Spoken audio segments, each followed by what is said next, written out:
Hello my dear friends, आप सबका welcome है आपके अपने चैनल वेब शुरू केयर में। तो आज के इस वीडियो में आप सभी लोगों के मैक्सिमम जो क्वेश्चंस थे अपने डॉक्यूमेंट में एरर को लेकर फ्रेंड्स, तो उससे रिलेटेड है और इस वीडियो को एंड तक ज़रूर देखिएगा क्योंकि आपके फ्यूचर और करियर से रिलेटेड यह वीडियो है।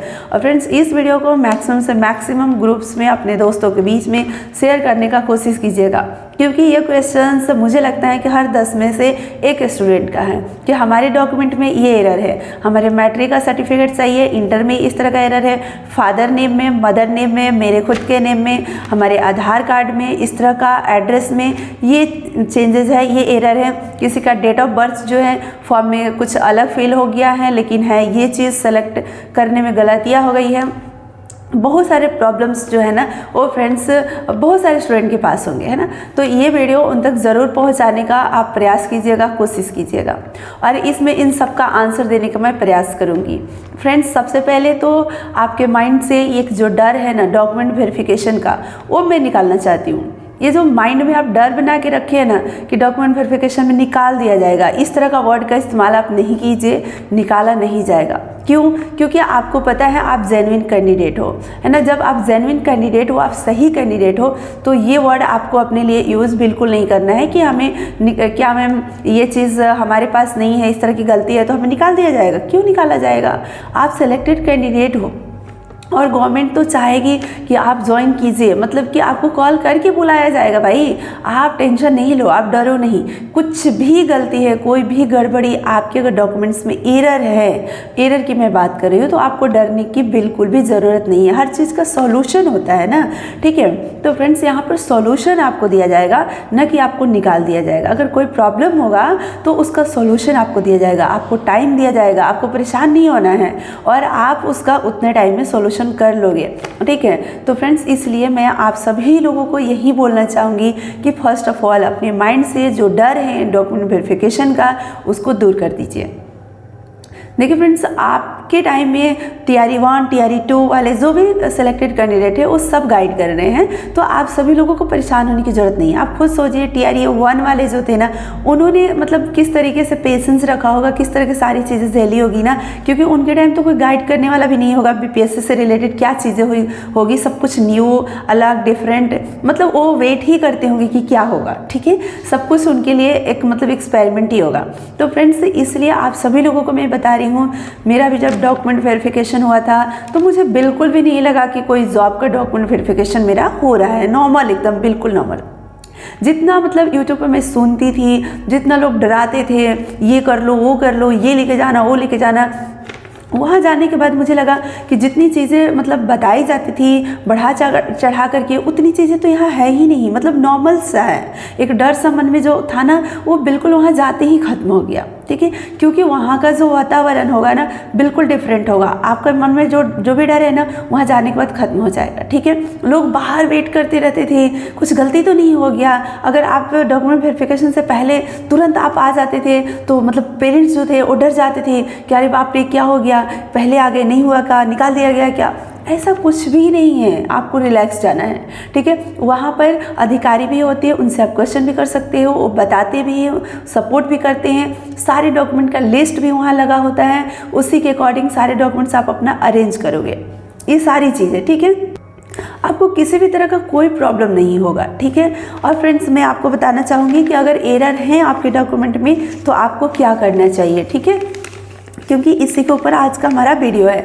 फर्स्ट ऑफ ऑल, आपका कोई भी डॉक्यूमेंट में एरर है, चाहे वो सीटेट का सर्टिफिकेट हो, ग्रेजुएशन का हो, इंटर का हो, मैट्रिक का हो, आधार हो, कुछ भी हो, या स्टेट का हो, अगर कोई भी एरर है, आपको लगता है कि हमारे फादर नेम का जो स्पेलिंग है वो गलत हो गया है, हमारे नाम के स्पेलिंग में गलत हो गया है, हमारे एड्रेस में कुछ गलत हो गया है, कुछ भी गड़बड़ी इस तरह का आपको लगता है, जैसे आप सभी लोग कमेंट्स करते हो, तो फ्रेंड्स मैं आपको बताना चाहूँगी उसके लिए एक आपको शपथ पत्र बनवा लेना है। एक शपथ पत्र जो है ना, वो मतलब ये होता है ना कि हमारा ये नाम है, मैं फलना आदमी हूँ, फलना जगह की, हमारे फलना पिता का नाम है, माता का नाम है, ये चीज़ है, इसमें मतलब कि जो है वो मिस्टेक है, ये गलतियां हैं, लेकिन उसके लिए आपके पास और भी प्रूफ है और भी प्रमाण है कि आपका सही है, आप सही आदमी हो, मतलब आपके पिता का सही नाम क्या है, जो भी मतलब गलती है उसका शपथ पत्र आप बनवाओगे कि मैं शपथ लेता हूँ या लेती हूँ कि हमारे पिता का नाम ये है, ठीक है। जो सही नाम होना चाहिए, ठीक है। तो उसके साथ वहाँ पर आप लगा दोगे, कोई दिक्कत नहीं होगा, ठीक है। तो जो भी एरर होगा उसके लिए आप शपथ पत्र बनवा लेना, और बाकी आपको डरने की कोई ज़रूरत नहीं है। आप सभी लोगों में से मैक्सिमम लोगों का यही कमेंट था डॉक्यूमेंट को लेकर के, हमारे डॉक्यूमेंट में ये चीज़ है, वो चीज़ है, ये एरर है। तो मुझे लगा कि ये कॉमन प्रॉब्लम है, ठीक है, मैक्सिमम लोगों का है। और फ्रेंड्स मैं आपको ये बताना चाहूँगी कि सबसे इम्पॉर्टेंट चीज़ कि आपको अपना मोबाइल नंबर आधार से लिंक करके लेके जाना है। जो मोबाइल नंबर आपके आधार कार्ड से लिंक है उसी को लेकर जाना है, दूसरा मोबाइल नहीं लेकर जाना है। वही आपका नंबर आपके पास वहाँ मौजूद होना चाहिए, क्योंकि उस पर पहले OTP आएगा आपके मोबाइल पर, वो OTP आप वहाँ बताओगे, उसके बाद आपका डॉक्यूमेंट वेरिफिकेशन का जो प्रोसेस है वो आगे बढ़ेगा। और अगर OTP नहीं आएगा तो फिर मतलब होता है ना, आपका प्रोसेस नहीं हो पाएगा, आपका DV कंप्लीट नहीं हो पाएगा। अब आप सोचोगे कि क्या OTP नहीं आएगा तो हमें बाहर कर दिया जाएगा, ऐसा नहीं, आपको मौका दिया जाएगा, आप दूसरे दिन फिर जाओगे, ठीक है। मतलब ये है कि आपको परेशानी होगी ना, इसलिए आप पहले ही OTP का जो प्रॉब्लम है ना वो सॉल्व कर लेना। आप देख लेना आपके फ़ोन पर OTP आ रहा है कि नहीं, उस नंबर पर OTP आ रहा है कि नहीं, ठीक है। तो ये सारी चीज़ें आप देख लेना, उसके बाद आप जाना, वहाँ पर कोई दिक्कत नहीं होगा। किसी का जो होता है ना, मतलब कुछ चेंजेज होता है या कुछ भी आधार में आप चेंज किए हो और आपको पता नहीं लगा कि कौन सा नंबर है, क्या है, जो भी चीज़ें हैं, तो थोड़ा दिक्कत हो जाता है उनके साथ कि उनका OTP नहीं आ पाता है, फिर से उनको दूसरे दिन जाना पड़ता है, ठीक है। या उनको परेशानी थोड़ी होती है, अगर घर नज़दीक है तो ठीक है भाई, वो अपना नंबर लेकर आ गए, या अब वो जाएंगे फिर आधार सेंटर में, या अपना वेरिफिकेशन करवाने के लिए जो OTP नहीं आ रहा है उसके लिए वो फिर जांच करेंगे, तो थोड़ी परेशानी हो जाती है। इसलिए पहले से वो सब कुछ आप देख लो, ठीक है, ताकि फ्रेंड्स डॉक्यूमेंट वेरिफिकेशन एक बार में आपका डन हो जाए और आपके चेहरे पे स्माइल आ जाए, ठीक है। तो इसलिए मैं चाहती हूँ कि जितने भी प्रॉब्लम्स है ना, इसका सॉल्यूशन है, और इसका सॉल्यूशन पहले से आप कर लो। अब एक और क्वेश्चन आप लोगों का आ रहा है कि यदि हमने जब फॉर्म फिलअप किया था तो हमने जो आधार डाला था वहाँ पर अपलोड करा था, उसके बाद हमने आधार अपना चेंज करवा लिया। तो देखो फ्रेंड्स, जो आपने अपलोड किया होगा ना आधार, तो उसका आप एक प्रिंट निकाल लेना, जो पहले आपने अपलोड किया था, पुराना जो आपका था, उसको आपके मतलब फ़ोन में होगा, आपके फ़ोन में होगा, PDF अगर आपने बनाकर अपलोड किया होगा तो आपके पास होगा ही, या पहले से ज़रूर उसका फ़ोटोकॉपी भी आपके पास होगा, लोग रखते हैं, या जो भी होगा आपके फ़ोन में उसका पिक्चर होगा तो उसका आप निकाल लेना प्रिंट, ठीक है। PDF होगा तो प्रिंट निकाल लेना, वो ले लेना। और जो नया आपने उसमें किसी भी तरह का चेंज करवा के जो आपने आधार लिया है, होता है ना कि हमने BPSC का फॉर्म फिलअप कर दिया, ठीक है, और यहाँ से मैं दूसरी जगह चली गई, अब ये एग्ज़ाम प्रोसेस होने में इतना लंबा टाइम लग गया, मान लो इस बीच में कोई कहीं और चला गया, वहाँ का उसको ज़रूरत पड़ गया, किसी एक का कमेंट्स आया था कि मैं मतलब दूसरे स्टेट में आ गया था जॉब में, मुझे अपने आधार में एड्रेस चेंज करना पड़ा था, तो मैंने करवा लिया, क्या कोई दिक्कत होगा? तो बिल्कुल नहीं होगा। आप वहाँ पर आधार में चेंज करवा लियो। देखो, आधार में आप कुछ भी चेंज करवाते हो ना, तो आधार नंबर नहीं बदलता है, आधार नंबर वहीं रहता है, बाकी आपको जो चेंज करवाना है आप करवाते हो, तो कोई दिक्कत नहीं है, आपका आधार नंबर वहीं रहेगा। तो पहले वाला जो आपका आधार है उसका प्रिंट ले लेना, और जो नया आपका आधार है यानी चेंज करवाने के बाद जो आपके पास आधार है उसका भी आप फोटोकॉपी ले लेना, और आप वहाँ पर ले जा करके दिखाना। उसके लिए अगर आपको मन में और भी डर होगा तो शपथ पत्र बनवा लेना कि इस रीज़न से हमने चेंज करवाया था, ठीक है, हो गया, आपको डरने की ज़रूरत नहीं है। मतलब जो ही आपको लगेगा ना कि ये एरर है, इसमें हमको डाउट हो रहा है, तो उसके लिए आप एफिडेविट बनवा लेना, क्योंकि फ्रेंड्स शपथ पत्र रहेगा ना तो ये घोषणा पत्र होता है कि आप शपथ ले रहे हो कि ये चीज़ आपका सही है, ठीक है। तो वो मतलब कहीं ना कहीं एक मन में जो आपके डर रहता है या आगे की जो चीज़ें होती है वो स्मूथ हो जाती है, ठीक है।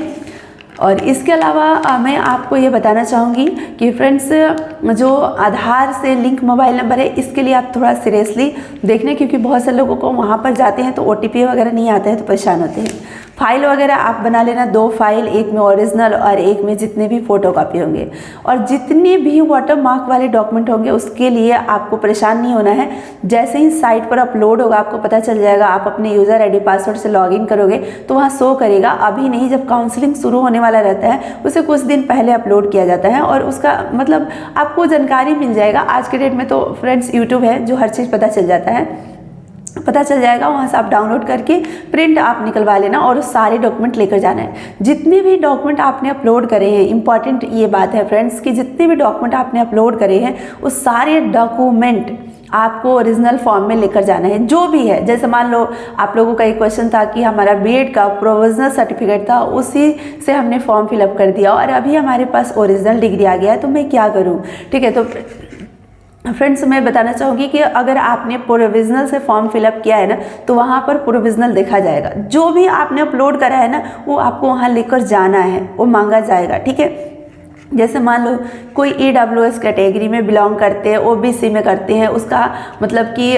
फ्रेंड्स जो भी डॉक्यूमेंट उन्होंने अपलोड करा होगा, दावा किया होगा कि हम इस कैटेगरी से बिलोंग करते हैं, तो उसका प्रमाण पत्र भी आपको लेकर जाना है। अब ये क्वेश्चन था कि अगर मेरा सिलेक्शन जनरल में हो गया तो क्या फिर भी मैं लेकर जाऊँगा। भैया आपने अगर अपलोड करा है तो वो चीज़ आपके पास होगा ना, तो उसको लेकर जाने में क्या तकलीफ है। अगर वो देखेंगे मांगेंगे तो फिर आप सोचोगे कि हम तो नहीं लेकर आए हैं, जनरल में सिलेक्शन हुआ है। हालांकि जनरल में सिलेक्शन हुआ है तो वैसे भी आपका मतलब जो आरक्षण का आप दावा करोगे या नहीं करोगे, उसका आपको लाभ आरक्षण का नहीं मिल रहा है, क्योंकि आप ऑलरेडी जनरल में हो, सिलेक्ट हो गए हो। लेकिन फिर भी मैं कहूँगी कि आपने अपलोड किया था ना वो डॉक्यूमेंट, तो वो डॉक्यूमेंट आपको वहाँ लेकर जाना है। ठीक है, और ये सारे आप सभी लोगों के क्वेश्चंस थे, तो मुझे लगा कि क्लियर कर देना चाहिए, क्योंकि आप में से बहुत सारे लोग परेशान हो रहे थे। प्रोविजनल को लेकर मैं आपको बताना चाहूँगी, अगर आपने ग्रेजुएशन का मार्कशीट ही अपलोड करके फॉर्म फिलअप किया है तो आपको मार्कशीट तो लेकर ऐसे भी जाना है।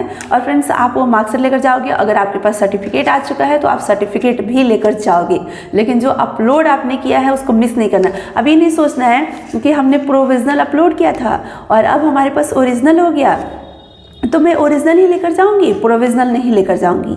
ऐसा नहीं, आपको प्रोविजनल भी लेकर जाना है और ओरिजिनल भी लेकर जाना है। ओरिजिनल नहीं भी लेकर जाओगे ना तो चलेगा, लेकिन जो आपने प्रोविजनल अपलोड करा है ना वो आपको लेकर मस्ट जाना है। ठीक है, और ऐसा बिल्कुल भी नहीं है कि प्रोविजनल डिग्री से मतलब नहीं होगा, ऐसा कुछ नहीं। मेरा भी ना बीएड का प्रोविजनल ही डिग्री था। अगर मैं प्रोविजनल डिग्री नहीं भी लगाती, केवल मार्कशीट भी मैं बीएड का लगाती ना, तो भी मेरा हो जाता, बाद में सर्टिफिकेट मैं देती। तो ऐसा नहीं, अगर आपके पास मार्कशीट है तो आप मार्कशीट से भी आप कर सकते हो। जैसे TRE4 में बहुत सारे लोग अगर फॉर्म फिलअप करने वाले हैं और उनके पास मार्कशीट ही रहेगा, सर्टिफिकेट नहीं रहेगा, तो वो मार्कशीट ही अपलोड करेंगे। ठीक है, और कोई दिक्कत नहीं होता है। बहुत सारे ऐसे हमारे संपर्क में भी लोग हैं जो केवल मार्कशीट से ज्वाइन कर लिए हैं, बाद में आपको सर्टिफिकेट देना होता है। ठीक है, तो इसलिए किसी भी तरह का इन सब चीज़ों को लेकर मतलब कोई ना कोई प्रूफ ये चीज़ होना चाहिए कि आप पास किए हो, आप पास कर चुके हो। अब देखो फ्रेंड्स, जैसे होता है ना कि किसी का रिजल्ट आ गया, ठीक है, इंटरनेट पर आया, ओरिजिनल अभी मार्कशीट नहीं आया है, लेकिन फॉर्म का जो डेट है वो लास्ट डेट है तो वो अपना इंटरनेट वाला ही लगा दिए, कोई दिक्कत नहीं है, उससे भी आपको परेशान होने की ज़रूरत नहीं है। आप इंटरनेट वाला जो आपने अपलोड करा है फ्रेंड्स वो लेकर आप जाओगे, और साथ में अगर आपको ओरिजिनल मिल चुका है उसका मार्कशीट, डिग्री जो भी, तो वो भी आप लेकर जाओगे। ठीक है, तो अब मुझे लगता है कि आप सभी लोगों का जो भी डॉक्यूमेंट से रिलेटेड डाउट था वो क्लियर हो चुका होगा और किसी भी तरह का कोई प्रॉब्लम नहीं होगा। ठीक है, थैंक यू सो मच आप सभी लोगों को एंड तक वीडियो देखने के लिए। तो चलिए फिर मैं मिलती हूँ नेक्स्ट वीडियो में, और नेक्स्ट वीडियो आप सब लोग कमेंट्स ज़रूर करना कि किस मतलब टॉपिक ऊपर मैं लेकर आऊँ, क्या आप लोगों का डाउट है, किस चीज़ का आप सभी लोगों को रिक्वायर्ड है, मतलब उसके ऊपर मैं लेकर आऊँगी। क्योंकि मेरा मकसद केवल वीडियो बनाना नहीं, क्योंकि बहुत मुश्किल से टाइम निकालती हूँ फ्रेंड्स, और तब मैं वीडियो बना पाती हूँ, तो इसलिए मैं सोचती हूँ कि हमारा जो भी टाइम यहाँ पर लग रहा है उसका किसी को बेनिफिट हो। ठीक है, इस टाइप का कुछ वीडियो हो जिससे किसी न किसी को बेनिफिट हो। अगर एक बंदे को भी बेनिफिट होता है ना, अगर मैं टाइम अगर 15 मिनट 20 मिनट दूं और एक बंदे को भी अगर उससे बेनिफिट हो रहा है ना, तो भी मेरे को कोई दिक्कत नहीं है, तो भी मुझे खुशी होगी। ठीक है, तो इस वीडियो को ज़रूर आप सभी लोग मैक्सिमम लोगों तक पहुँचाना, ताकि उनके मन में इस तरह का जो डर है, डाउट है, वो ख़त्म हो और वो रिलैक्स रहे। नेक्स्ट वीडियो में फ्रेंड्स मैं आप सभी लोगों को बताऊंगी कि जो हमारा डॉक्यूमेंट वेरिफिकेशन है वो कब स्टार्ट होगा और रिजल्ट कब आएगा, TRE4 का एप्लीकेशन कब से आप सभी लोग अप्लाई करोगे। तो इन सब चीज़ों के ऊपर नेक्स्ट वीडियो में बात करेंगे। तब तक आप सभी लोग अपना ध्यान रखना, ख्याल रखना। Thank you so much friends, आप सभी लोग टेंशन नहीं लेना, आप सभी लोग बिंदास रहना, सब कुछ सही होगा। Thank you so much.